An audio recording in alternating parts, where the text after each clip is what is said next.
You are spending from the wrong level. That is the only reason the number never moves. Not discipline, not income, not the economy. The person making 40,000 a year and the person making 200,000 can both hit month end with nothing. Same result, different income. And neither can explain it because the problem is not what comes in. It is the level they are spending from. There are 7 levels between $0 and $9 million. You are on one of them right now. And which level you are on is the most accurate predictor of your financial life in 10 years, more accurate than your salary, your investments, or anything else you will do. Most people spend their entire lives on the level they started on. Not because they are lazy, because nobody ever showed them the levels exist. Here is what you are about to see.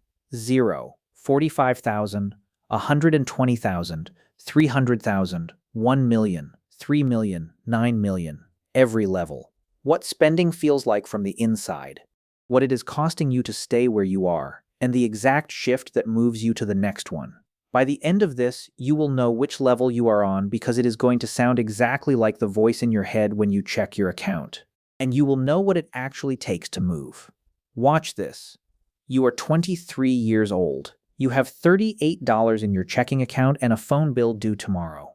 Not overdue, due tomorrow. Which means you have tonight to figure it out. Every dollar that comes into your life at this level is already spoken for before it arrives. You know this without a spreadsheet. The math lives in your chest. Rent, food, transportation, the minimum payment on the card you had to open when the laptop died. The basics stack up so fast that when something is left, some random margin of $15 or $20 between what you owe and what came in, your hand reaches for it before your brain finishes the thought. Not because you're reckless. Because survival spending is the most human financial response that exists. When the brain runs on scarcity long enough, a surplus doesn't feel like opportunity, it feels like a window. Spend it before something else claims it. The brain isn't being reckless, it's reacting to a real pattern. Money at this level disappears for reasons outside your control all the time. Spending first is the only control available. Here is the trap that follows you into every level above this one if you never name it. This instinct doesn't turn off, it travels.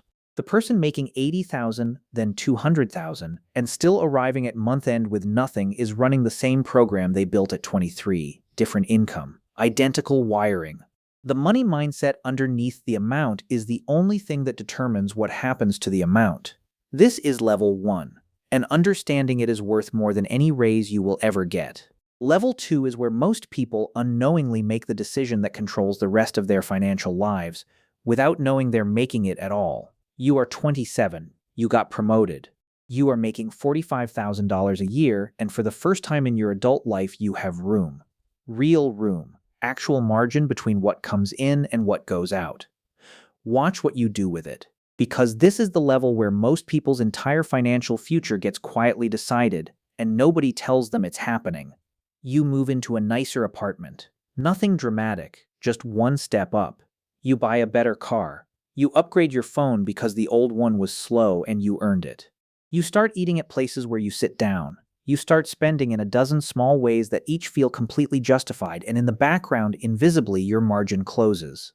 This is lifestyle inflation, the single reason intelligent, hardworking people fail to build wealth regardless of how much they earn. Not bad luck. Not bad investments. The quiet, fully justified expansion of your life to match your income. You got room. You filled it. And now you are running the same margin you were running at 23. The number is different. The gap is identical.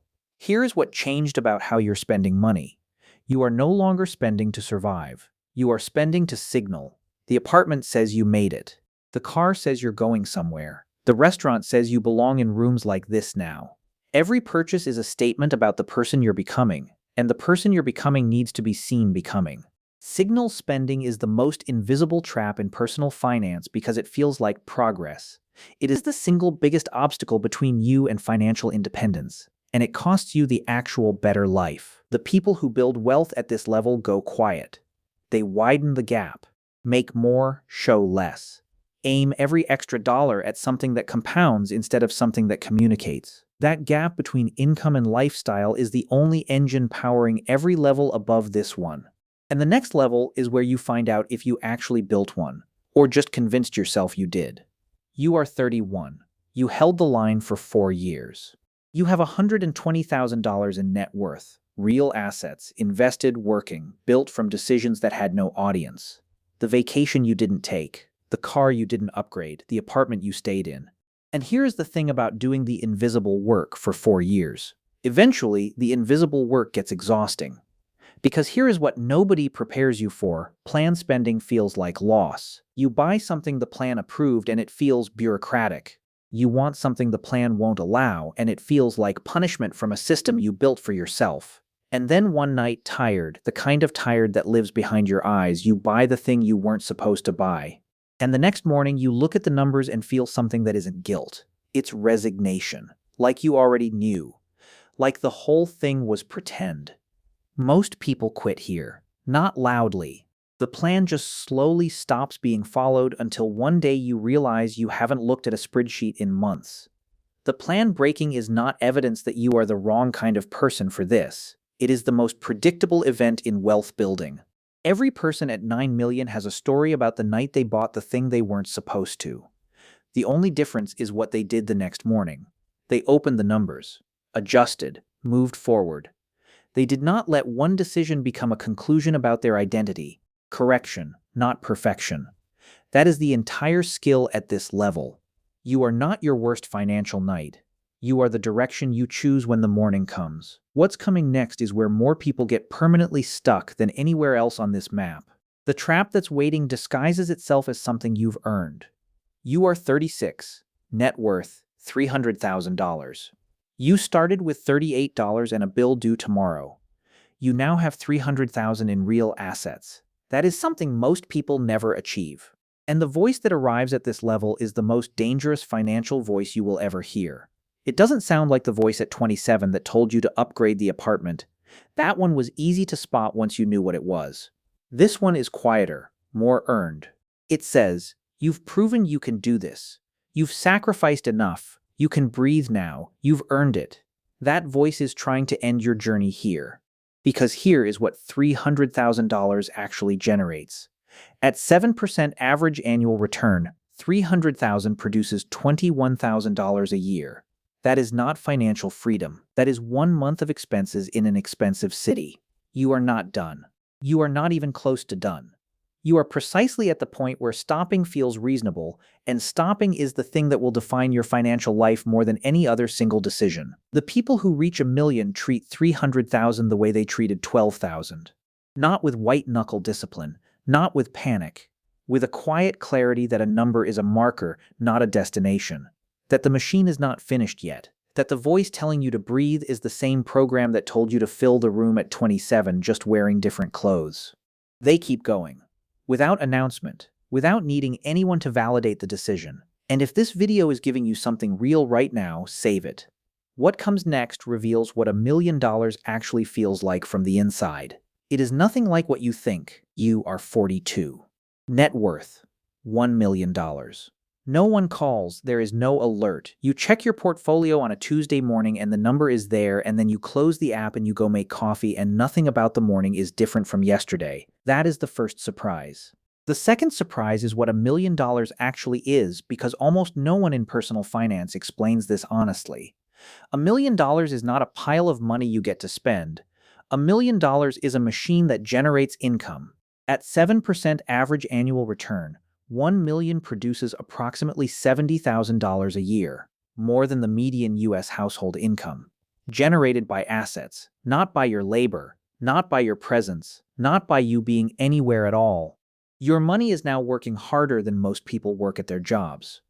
But here is the invisible trap at $1 million, and invisible makes it the most dangerous trap on this entire map. The structure that built the machine starts to feel optional. There's enough now. The system is running, and slowly, so slowly you don't notice, the structure loosens. You check the numbers less. You let things slide because sliding no longer feels like falling. That loosening is how people stay at $1 million for 20 years. The discipline isn't there because you need it to survive.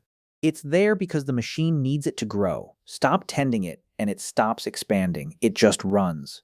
Running is not building. The version of you at 3 million is one decision away from where you're standing right now. And at 3 million, something happens to how you relate to money that almost no one sees coming, and it changes what you spend on completely. You are 48. Net worth $3 million. And the person you were at 23, standing at the gas pump, handing over a crumpled 20, would not recognize the relationship to money you have now. At 23, you thought about money every waking minute. At 31, you thought about money every week. At 42, you thought about money every month. At 3 million, you think about money the way you think about your lungs. You trust it's running. You don't have to monitor it to believe in it. What you spend on now is not things, it's time. You pay for things not because they're impressive, but because they return hours to you. Your time is the only asset that cannot compound, the only resource that doesn't grow back. Every hour spent on something someone else could do is an hour taken from the things only you can do. So you hire. You delegate. You protect your calendar like it's the most valuable thing you own, because it is. You stop attending things you don't want to attend. You stop taking calls that drain you. You stop explaining your choices to people who never had to make them. You start building your days around what you actually value instead of what you think is expected of you. This is stealth wealth. Not a strategy, but a consequence. The quieter your money becomes, the less it needs to announce itself. You are not wearing anything to be seen in. You are not driving anything to say something. You are not living somewhere to send a message. You are free.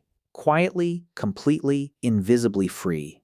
And almost no one around you knows it. That freedom did not come from the money. It came from the 25 years of decisions that built the money. The money is a side effect. At 54, at $9 million, that side effect produces a relationship to money that most people spend their whole lives chasing without ever understanding what it actually is. You are 54, $9 million. And the only way to describe the distance between where you started and where you are now is this. Money used to be the loudest thing in your life. Now it's the quietest. At 23, money was a threat. Every dollar that left felt like a loss you might not recover from.